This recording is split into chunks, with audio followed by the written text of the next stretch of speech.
Trauma seems to be the new zeitgeist these days.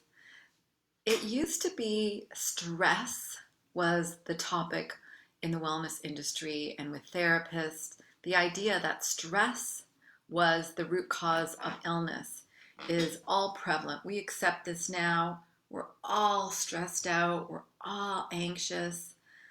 But what has become even more popular in discussions around wellness and therapy and healing is the term trauma. So I was introduced to trauma when I was going through my divorce. And prior to that, I was the type of person who, and I still am the type of person who really just lets things flow. Never even understood what anxiety was, never had a panic attack, never felt ungrounded until I went through the process of divorce and everything unraveled. And then I started to understand what this nervous anxiousness was all about. And I started to talk to some friends. And what was even more disturbing was when I was going through the process of divorce, I was dealing with lawyers who weren't informed about the stresses that these are divorce lawyers who'd been doing this for years. And they weren't even sensitive to the fact that I was going through this incredible stress and trauma. So I started talking to a girlfriend who was a lawyer at the time, and we talked about this concept of trauma. And she was dealing with her own idea of trying to define her own trauma in her life. And she started a crusade around trying to promote lawyers being trauma informed. Because when you're dealing with people in any scenario, in a lawyer, unless you're dealing with corporate law but family law in particular, everyone's going through trauma. So my friend Helgi took it upon herself to start talking about trauma, and I just want to acknowledge her because she's changing the landscape of what the legal industry should be doing and how they should be more aware of their clients being under trauma and how to speak to them correctly and how to treat them, because I certainly was not treated with any compassion from any of my lawyers that I went through. So I just wanted to let you know that was going through the trauma of divorce and separation on top of being traumatized in the legal system was just unbearable at times.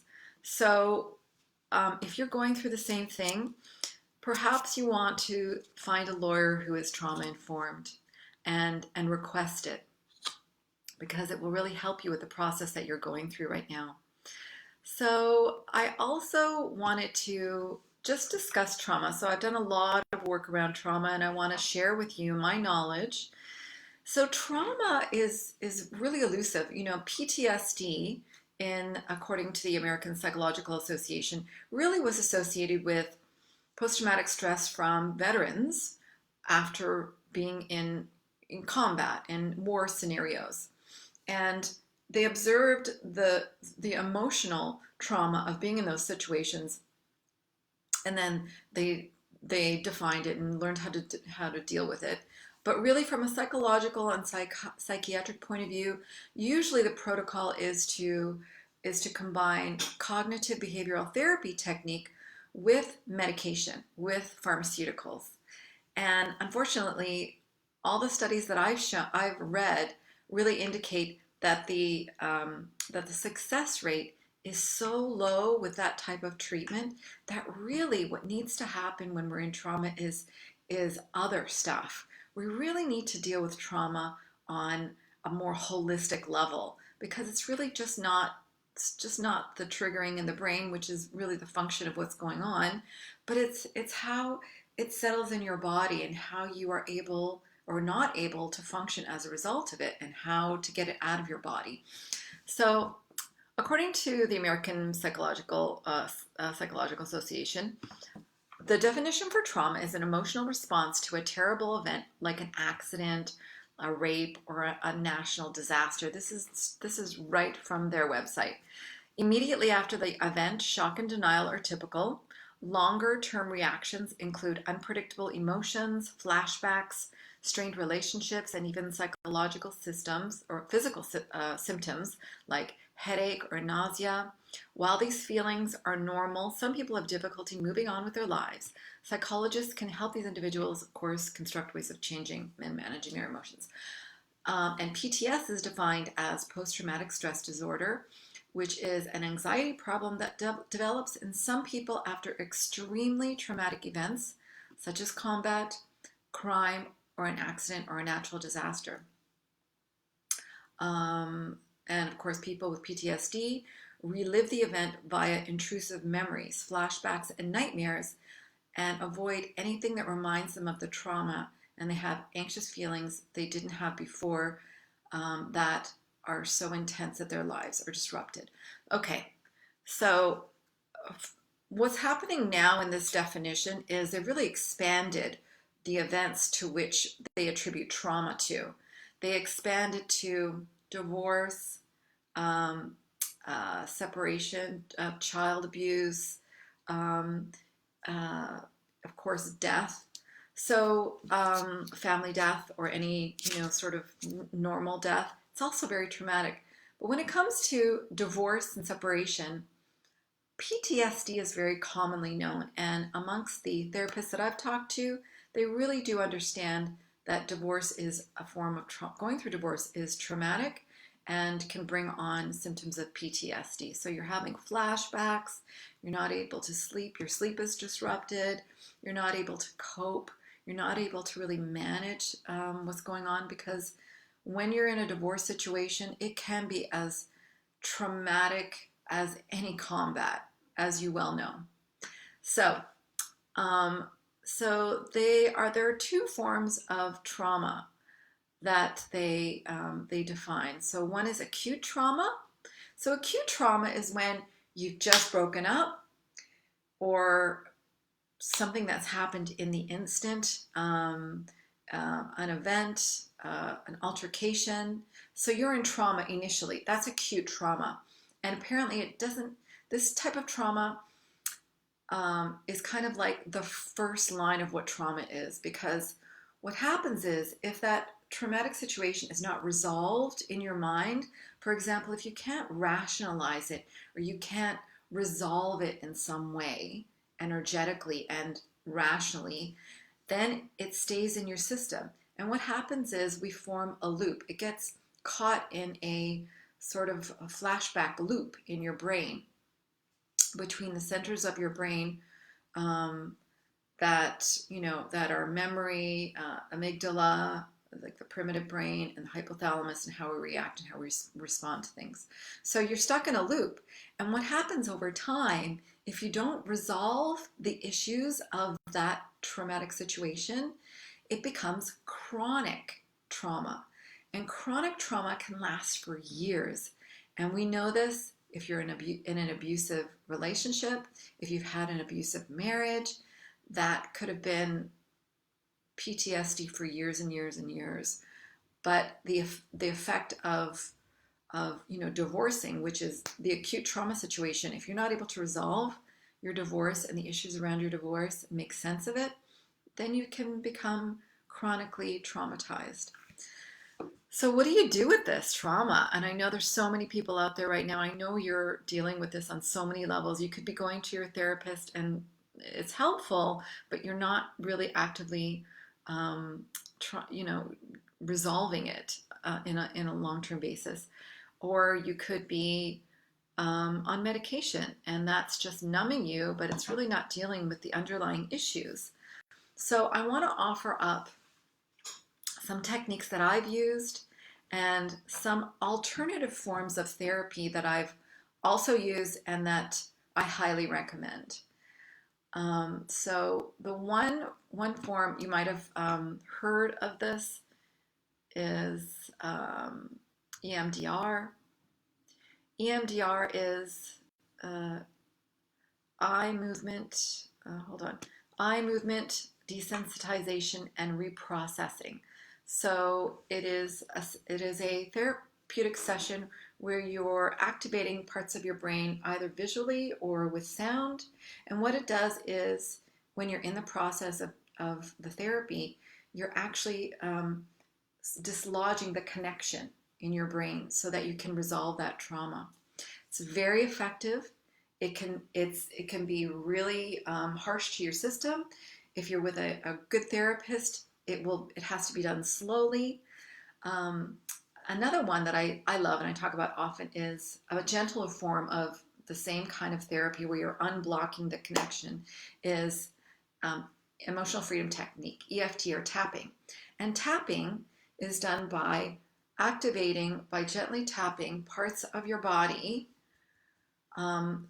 meridian or nerve endings that also trigger the brain and the response. So when you do a circuit, and there's many ways to do this, then you're gently dislodging it. So that's a beautiful form as well. I also want to talk to you about the idea of your trauma not just your own. So of course, if you're in a divorce or breakup, you're in a traumatic situation. This is present day reality. However, your response can also be as a result of some inherited trauma.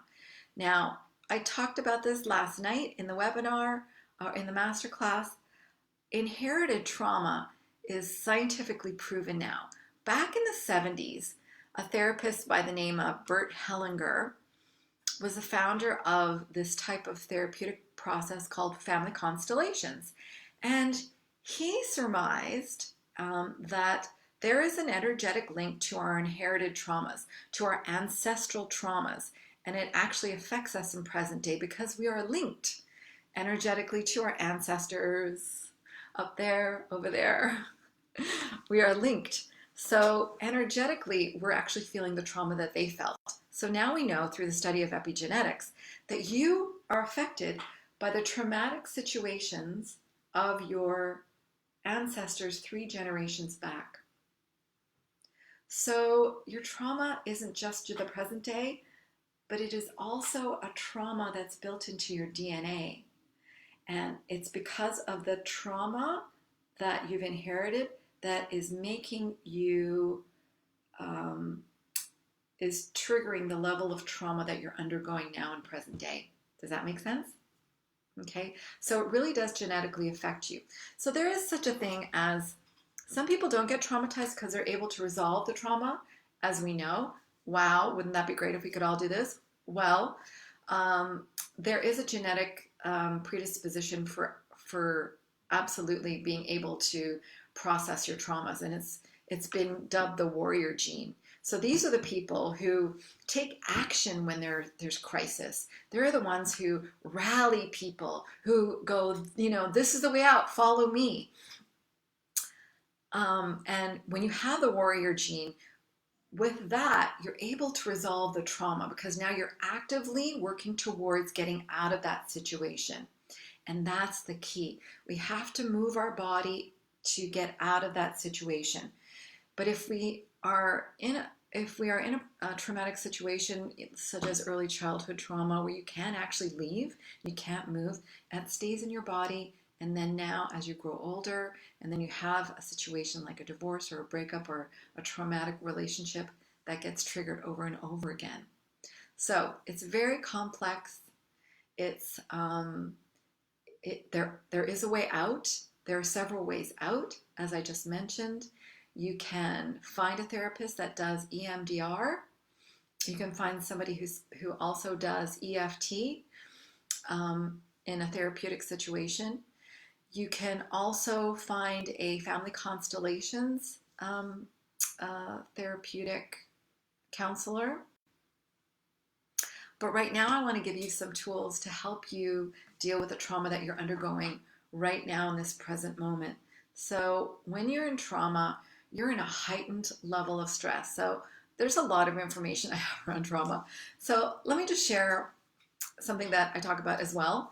There's this loop in our system, in our nervous system, in our body, and it's called the HPA axis. The HPA axis stands for hypothalamus pituitary adrenal gland adrenals axis.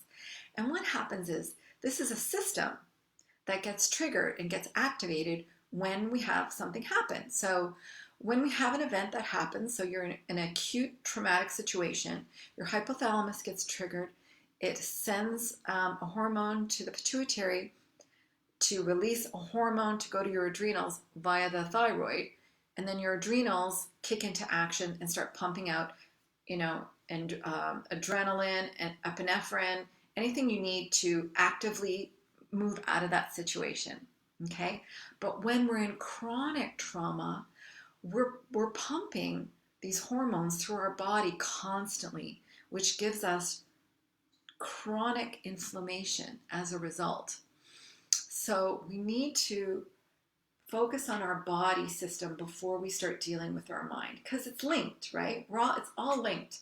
But when we start with what we know, which is your body, and you start to focus on breathing more deeply instead of the shallow, panicked breathing that you're doing right now. Just breathe into your belly, let it expand, get that diaphragm opening up. That's one thing that's beautiful. So if you could breathe and focus on breathing in a relaxed way, that would help. Another thing that is really super important for you right now is to sleep.